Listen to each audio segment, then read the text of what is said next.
কথাই বলি, জাতের মেয়ে কালো ভালো, নদীর পানি ঘোলাই ভালো। বাঁশের গুঁড়া দিয়ে বাঁশি জন্ম নেয়, বাঁশের গুঁড়া দিয়ে যদি আমি আখের রস আশাই করি তাই কখনো হয়?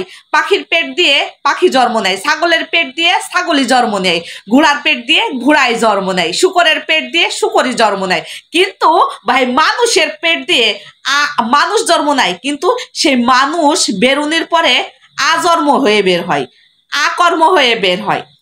কারণ এই কথাগুলো কেন বলতেছি জানেন? আমাদের সমাজে কিছু নারী পুরুষ এরা মানুষ হইতে পারে নাই, ঠিক আছে?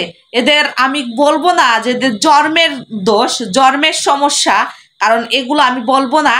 কারণ এদের জ্ঞান শক্তি মেধা বিকাশ ভালো মন্দ মাশাল্লাহ সবই বোঝে, কিন্তু এরা নিজের স্বার্থের জন্য, নিজের পরিপাটি রাখার জন্য, নিজে ভালো থাকার জন্য, নিজে নিজে খাবে, নিজে পড়বে, নিজে সবকিছু করার জন্য, মানে আপনাকে জীবনের তরে শেষ করে দেবে, জীবনের তরে সবকিছু করতে দিতে পারে এইসব অমানুষের দলগুলা, ঠিক আছে?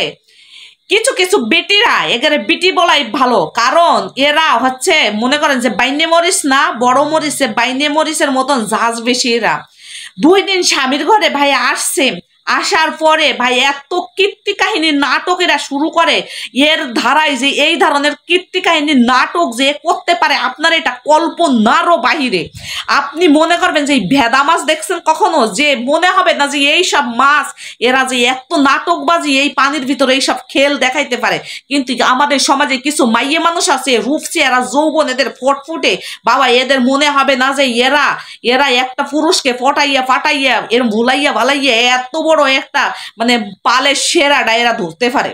ভাই যাক হোক, ধরছিস ভালো কথা, কিন্তু সেটা সে তো ফ্যামিলি নিয়ে, পরিবার নিয়ে পরিপাটি করে সুন্দরভাবে তো খা, কিন্তু তারা খাইবে না।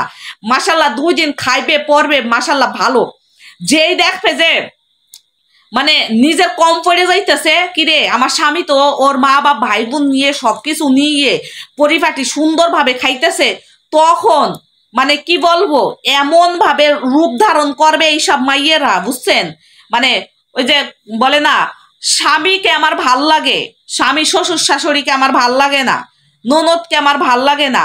এইসব বেটিরা স্বামীর ইনকাম একা খাওয়ার জন্য কত যে করে বাহানা, আপনি বাহানা দেখলে আপনি অবাক হয়ে যাবেন।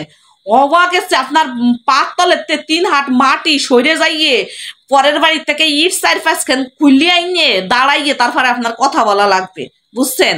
স্বামী কাজে কর্মস্থল থেকে আইসে, আসার সাথে সাথে স্বামীর কানের ভিতর কান পড়া এমন ভাবে দিবে মা বাপ ভাই। এইসব বেটিরা, এইসব মাইয়েরা স্বামীর কামে এমন রসালু কথাগুলো ঢালে, সেটা আপনার কল্পনার বাইরে। তখন একটা পুরুষ মানুষ, বুঝছেন, মনে করেন যে মাইয়ে মানুষের পিছনে, আমি কি যেই হোক, মনে করেন যে এরা মনে করেন যে মেয়েদের পিছনে তো একটু মানে একটু যাই হোক আছে, এরা সবার বেলায়, আমি কি আপনি কি সবার বেলায়, কিন্তু সেটা আমাদের কন্ট্রোল করা লাগবে। আরে বোন, তুমি কি মনে করছো? তুমি মনে করছো ধার দিতেছি, সোদে আসলে একদিন না একদিন ফেরত পাবা। তোমারও পেটে এরকম একটা হবে, বড় হবে, মানুষ করবা, চাকরি বরাত করবে, পড়ালেখা শিখাবা, ডাবল কষ্ট হবে, সহ্য করতে পারবা তো? তো যাই হোক আর তাই হোক বলে বিষয় কোথায় বাদ দিচ্ছি। শ্বশুর শাশুড়ি, ননদ শাশুড়ির বিষয়ে এমন কথাগুলো কানের ভিতরে ঢালবে স্বামীর, হ্যাঁ, ঢালার পরে তারপরে মা বাবার বাড়ি যাইয়ে শ্বশুরের নামে শাশুড়ির নামে এমন ভাবে ডালা নিয়ে